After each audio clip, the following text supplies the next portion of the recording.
And continuing now on America Talks Live, as President-elect Trump's transition team begins the transfer of power, one group in particular will be keeping a watchful eye, especially because its members helped get Donald Trump to where he is today.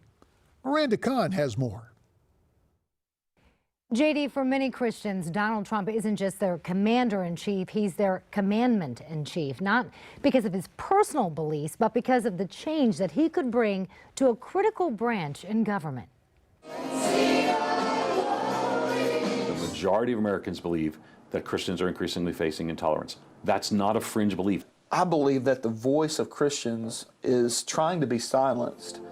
But that religious conservative voice was heard loud and clear on election night, thanks in large part to evangelicals. There's nobody hated more in this nation than Christians. A whopping 81% of born-again Christians and evangelicals cast their ballot for Donald Trump. And they're not the only ones who backed the Republican nominee. So did 52% of Catholics. He acknowledged the concerns that evangelicals have, and he affirmed those concerns. Much of their support centered around one deciding factor. When he said several times today, pro-life Supreme Court justices... The justices that I'm going to appoint will be pro-life.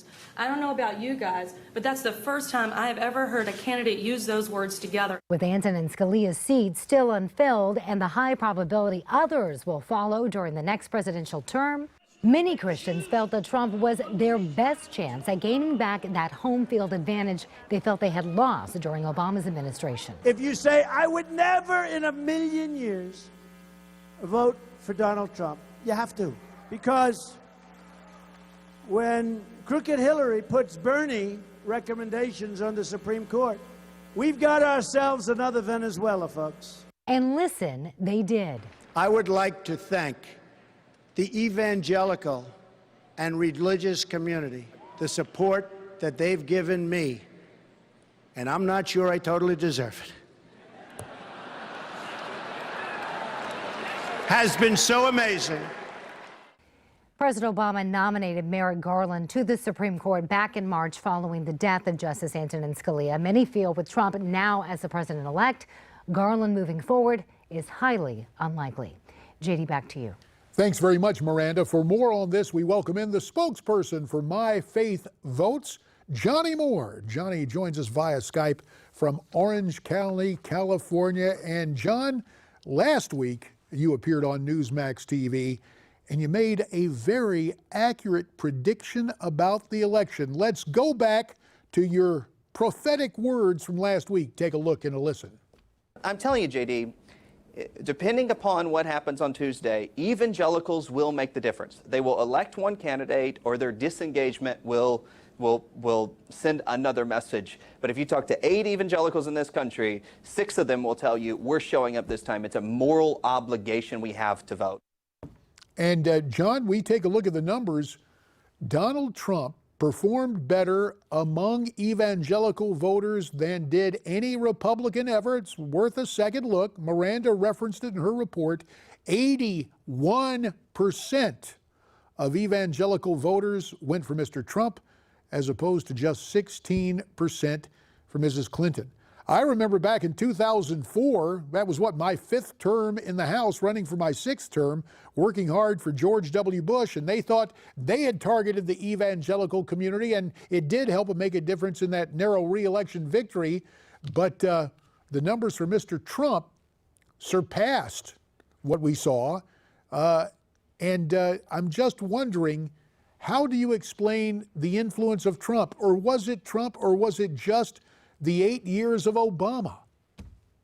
I think it was both, JD. I think it says something about America, and then I think it says something about Donald Trump. You know, America has become an increasingly intolerant place for Christians. And despite this overwhelming narrative that was put out by the media ahead of the election, that the religious right is dying, that Christianity is dying, that what we learned is America isn't LA or New York. America is the center of the country, and the majority of the people in this country want religious freedom. They stand up for Christian values. They're not ashamed of our Judeo-Christian effort. It's what's happened in America, you know, threats to religious liberty and all these other things.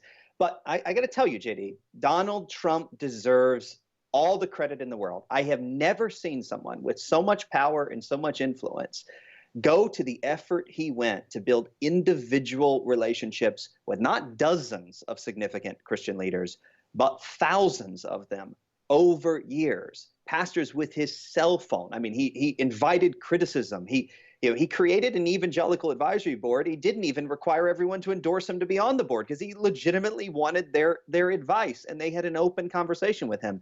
And it worked in an astonishing way. And I absolutely believe that Donald Trump will fulfill his promises related to the Supreme Court, related to religious liberty, the Johnson Amendment. This is a beautiful day. Yeah, and to that end, we recall Reverend Franklin Graham traveling across the nation earlier this year, holding prayer rallies to keep Christians engaged in the 2016 campaign. Following Mr. Trump's victory, Reverend Graham wrote this on Facebook, and his words are as follows: "Some are in shock. Political pundits are stunned. Many thought the Trump-Pence ticket did not have a chance. None of them understand the God factor." And in fact, earlier on this program today, Johnny, we got a call, our first caller, Andrea, Michigan, African-American lady from Southfield, Michigan, who said, "I was praying for this." The power of prayer. I know there are skeptics there, but I will tell you a lot of people were on their knees and they were praying exactly for this to transpire. Yeah, and this is as American as anything. I mean, we are a country with a Judeo-Christian foundation. We have a congressionally mandated National Day of Prayer. I mean, this is something we do. And I started getting emails and text messages and phone calls from every direction on Election Day. We're praying for America. We're praying for Mr. Trump. We're praying for religious freedom. We're praying for all these things. And it happened. And not only that, but the turnout effort was unbelievable. I mean, 25 million evangelicals just sat at home in the previous two elections. That wasn't the case this time. They in fact, turned out in record numbers, but it wasn't for lack of effort. I mean, My Faith Votes alone had PSAs in 110 million households. They had 6 daily PSAs on over 1,000 Christian radio stations all across the country. And James Robinson. we'll just reference that because you and I are used to the language of broadcasting, PSA, public service announcements. Let's get some pronouncements from callers at 1-877-Newsmax, 1-877-639-7629. Up to Jersey City, New Jersey, where Ronald has been waiting patiently. Hi, Ronald. Yes, hello. Hi. Thanks for taking my call. You bet. I wanted to tell you that. Just need a couple of minutes because what I'm saying well, is we got to get it very quickly. We got about a minute. Give me your top Christianity is thing. not dead. Right. I was on my knees also praying, and faith is so powerful. And I said, he's going to make it. He's going to come in. And I said to myself that he should address to bring back prayer into schools, because that's another issue we needed to address, and maybe these kids wouldn't be acting the way they're acting. And you brought up a point, Ronald, about the Supreme Court. That was a key issue in the campaign. And if you take a look at the history of the courts recently, it's what our First Amendment was provided for, John, was not freedom from religion, but freedom of religion, not a state-sanctioned religion, but the ability in the marketplace to freely express faith. And I guess the court may actually take us back to our traditions. About a minute for your final comment on that, John. Yeah, I mean, it was not the protection of the state from the church that our founding fathers imagined. It was the protection of the church from the state. That's what they envisioned. And this is why the Johnson Amendment is so important. I mean, this amendment was passed in order to keep the pastors in this country, to keep their mouths shut. They can't speak about politics. They could be penalized by the IRS. And that's as anti-American as anything. And Donald Trump is the first Republican candidate, and for the first time in the history of the Republican Party, to put the repeal of the Johnson Amendment as part of their platform. It's all about the separation of church and state, but it's the right application of it to protect the church from the state. Yeah, the whole notion was we didn't want to have a national establishment. There was not going to be a Church of the United States as there was a Church of England. Johnnie Moore. Free market of religion. Amen. Free ideas, freely expressed, and religious tolerance. We thank you for your time today, Johnnie Moore, Skyping in from Orange County, California.